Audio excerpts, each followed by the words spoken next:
Halo teman-teman semua, balik lagi bersama gue Alvin Toffler. Kali ini kita akan bahas review lagi. Tapi kali ini bukan kamera profesional, tapi kamera apa ya? Wih, gila, fokusnya langsung ke dia. Gokil ya. Jadi hari ini kita akan bahas kamera 360 X2 ya. Jadi Insta360 One X2 ya. Jadi kamera ini udah bersama gue setelah berapa lama ya? Udah lama, udah beberapa hari ini, udah beberapa kali gue coba. Dan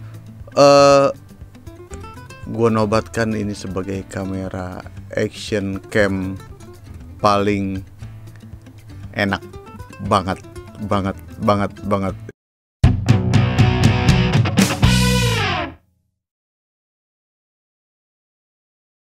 Kenapa gue bilang gokil? Pertama ini nanti akan gue pakai sebagai jadi teman-teman, ini akan gue pakai nanti sebagai untuk konten ya, misalkan POV ya.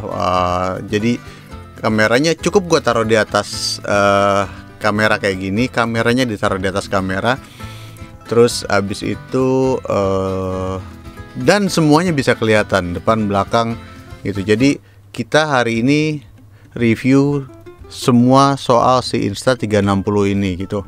Jadi setelah sekian lama ya, akhirnya gua ketemu solusi. Dulu tuh kalau misalkan ngonten kita harus bawa, gua at least bawa 2 kamera lah ya. Misalkan bawa kamera buat reviewnya sama kamera buat ngomongnya gitu loh. Kamera buat yang dipegang sama kamera buat yang yang milemin ya gitu ya. Jadi agak ribet ya gitu. Tapi dengan adanya kamera ini, terima kasih buat Denka yang udah support si X2 ini. Pertama, gue akan bahas keunggulannya dari kamera ini ya. Kamera ini buat gue pribadi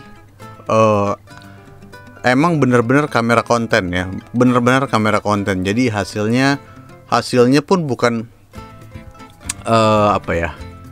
hasilnya itu ya buat konten, bukan buat lu visual jadi bagus dan kayak yang sinematik dan lain-lain ya gitu. Jadi ini khusus buat lu yang suka misalkan jalan-jalan, suka bikin konten, apalagi kayak tadi tuh konten POV ya.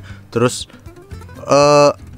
kamera ini bisa ngerekam sampai 4K, tapi dulu nih, tapi 4K itu kalau kita 360 ya. 360 itu artinya di depan dan di belakang gitu. Kalau misalkan kita cuma pakai, kan ini ada 2 lensa ya. Kalau kita cuma pakai yang 150, dia cuma 1440 kalau nggak salah ya. Jadi nggak sampai 4K. Walaupun dengan 2 ini dia bisa sampai 5,7K ya, di 30 fps gitu. Buat gue pribadi ini sih enak banget gitu. Jadi kalau gue pribadi setelah merasakan ini dan beberapa temen-temen juga ya yang udah ngerasain, udah beberapa kali gue bawa ini ke ketemuan orang buat selfie, buat olahraga ya. Ini bener-bener enak banget. Kenapa? Pertama, fiturnya lengkap buat gue pribadi ya. Jadi kalau misalkan buat gue, enaknya kan kita ngerekam dulu. Kalau pakai kamera 360 ini teman-teman, kita rekam dulu baru kita ambil kemudian. Jadi kita rekam aja dulu, taruh aja gitu. Itu baru abis itu kita ambil, mau ambil yang depan, mau ambil yang belakang gitu loh. Walaupun memang resolusinya kalau kita zoom ya pasti akan agak pecah gitu, karena dia kan ngambilnya yang wide banget kan. Kalau misalkan elunya posisinya agak jauh aja, itu nggak akan jelas. Tapi kalau misalkan deket-deketan kayak gini nih, cuma sejarak semeter, itu ya jelas banget, detailnya bagus. Yang gue suka lagi dari foto dan video, lu bisa ya tadi ya, lu bisa ubah semau lu. Bisa mau dibikin ultra wide, bisa dibikin wide ya. Terus bisa dibikin 360, apalagi ya kan emang itu 360-nya. Sejauh ini sih yang nggak enak mungkin cuma layarnya lebih kecil aja ya, karena terlalu kecil nanti berasa sih kalau ngotak-ngatik, agak repot ya. Nah terus dari layarnya, bukan layarnya sih, selain itu si ininya juga nih, si kacanya ini gue tambahin screen protector lagi, kayak jadi kaca protektor lagi untuk ngelindungin si kacanya gitu, karena kaca nongol-nongol kayak gini tuh ngeri banget ya. Dari sisi baterai buat gue lumayan awet sih ya. Jadi gue pernah pakai mungkin main bulu tangkis 2 jam kali ya, 2 jam lah.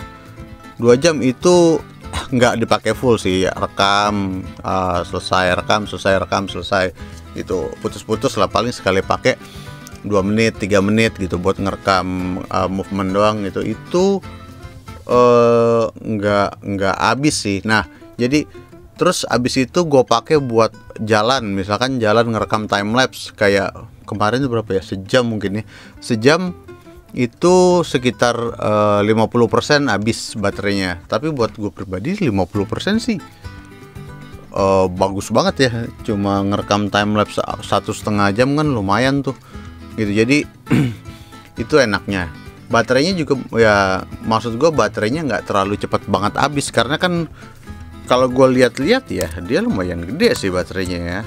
Jadi kalau biasanya kan baterai action cam kan kecil-kecil kan,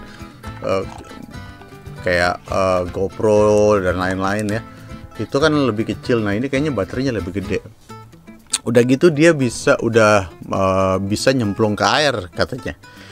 Dalam kondisi default kayak gini dia bisa nyemplung ke air ke kedalaman 10 meter ya. Tapi ya gue belum pernah nyemplungin ke air sih, jadi gue nggak berani berbicara tentang itu gitu loh. Terus ada keunggulan lagi teman-teman di sini, dia aplikasinya buat gue sih superior ya. Jadi aplikasinya itu enak banget. Kenapa?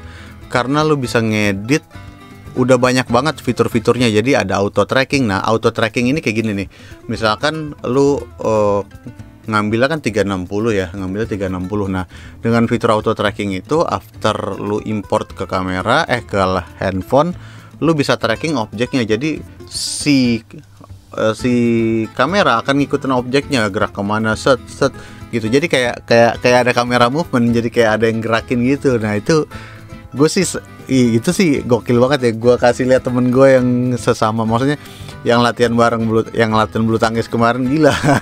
Dia sih mikir gila ini enak banget gitu. Dan gitu misalkan kayak selfie-selfian juga ya dapat semua kan kita gitu. Jadi tinggal selfie bareng sekali dapat cekrek, dapat langsung muter-muter gitu. Kemarin gue coba bawa ke acaranya eksibisinya Silva gitu, itu buat selfie, buat konten-konten enak banget deh. Jadi maksudnya kita udah nggak perlu mikirin shoot, nggak perlu mikirin apa-apa, ya udah nanti editnya belakangan.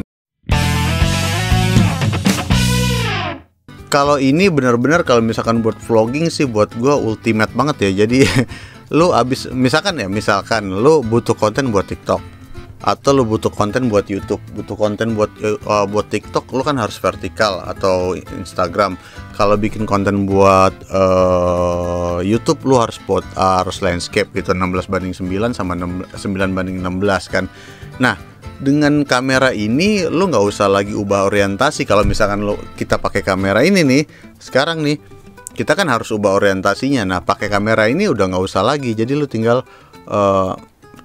okein aja, tinggal ganti aja di aplikasinya. Jadi ubah editingnya aja gitu. Jadi itu yang bikin buat gua ini mungkin salah satu kamera yang terbaik untuk ngonten ya. Jadi lu bisa dapat banyak sih sebenarnya. Kayak misalkan nih, ini adalah video timelapse gua kemarin pakai si 360 ini ya.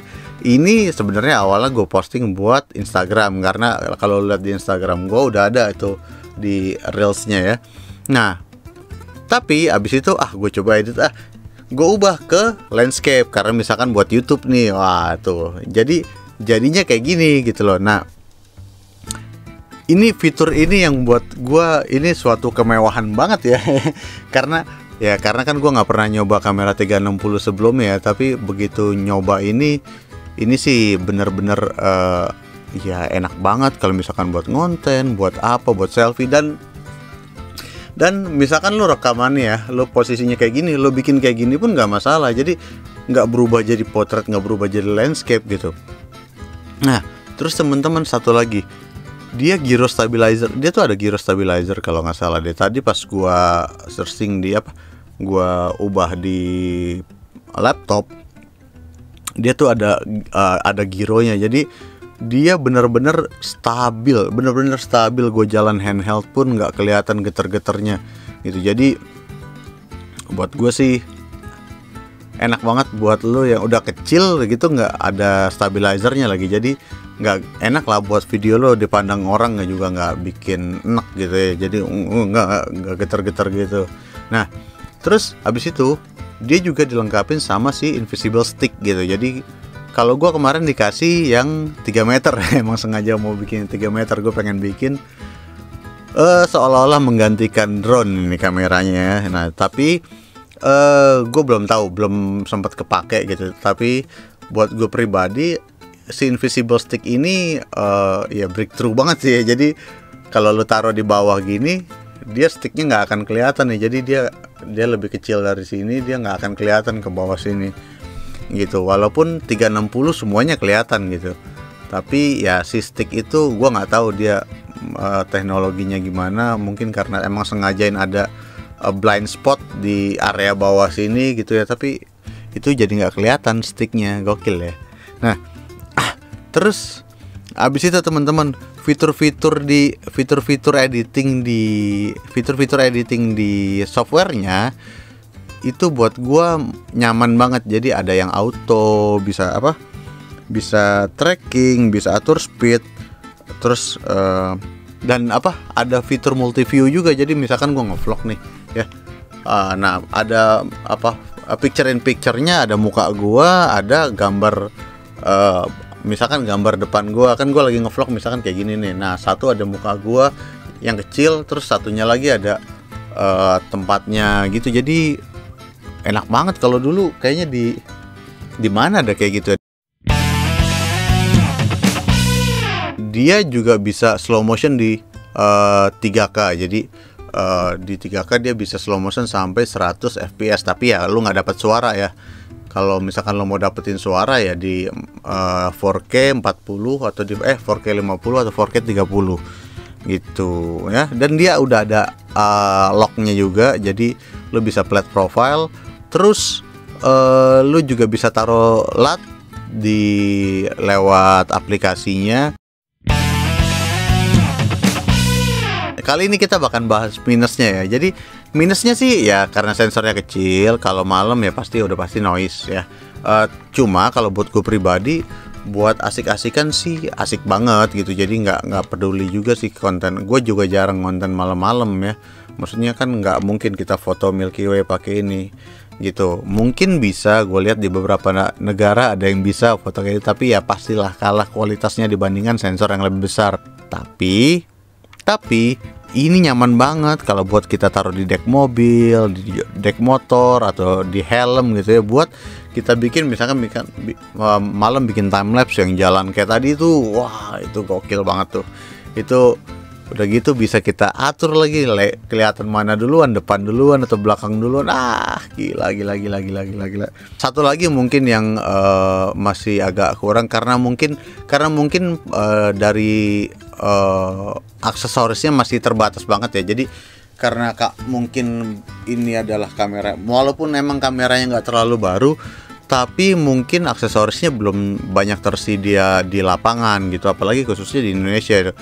Kayak misalkan gue nyari docking yang buat dudukin di meja, atau mau gue taruh mobil rencananya, itu belum ada gitu. Jadi kita masih harus mencari-cari, dan kalaupun ada harganya lumayan yang buat si Insta360 ini gitu. Jadi dia rotating stick ya gitu aja 1 jutaan sekian gitu, kan lumayan ya.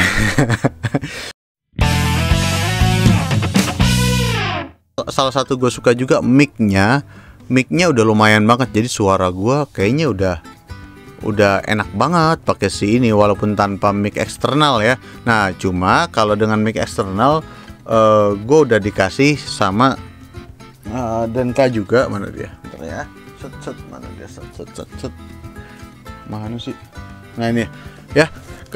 Masalahnya jadi kalaupun pakai mic di sini, ini udah lebih bagus, mic-nya lebih enak gitu. Jadi suaranya menurut gue sih bulat, lumayan bulat ya.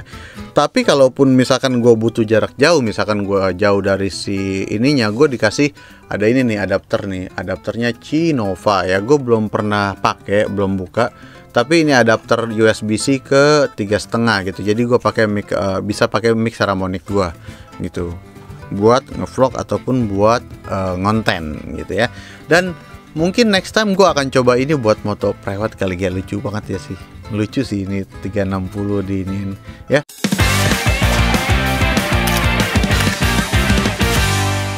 Overall teman-teman, buat gua ini adalah sesuatu yang baru banget, dan salah satu hal yang buat gue menarik banget gitu lah. Dan buat beberapa teman-teman gue juga ini menarik banget sih gitu, dengan hasil-hasilnya yang udah lo lihat-lihat ya. Bahkan misalkan gue tinggal diemin, gue suka nulis di Instagram gue tuh bye bye kameramen gitu. Jadi gue tinggal taruh si kameranya di sini, nanti pas editing dia akan tracking tuh kita jalan kemana set, set gitu, dia ngikutin gitu. Gila, bener-bener sih kalau buat yang suka action, suka traveling, ini sih wajib banget sih buat lo yang butuh konten-konten yang sangat berkualitas gitu ya. Jadi buat gue sih kalau misalkan lu suka ngonten ya sikat lah ya. Kalau nggak X2 ya X3 lah. Tuh, enak loh Pak. Racun sih ini bener. Ya, udah gitu aja. Sampai jumpa lagi di video-video berikutnya ya. Dadah.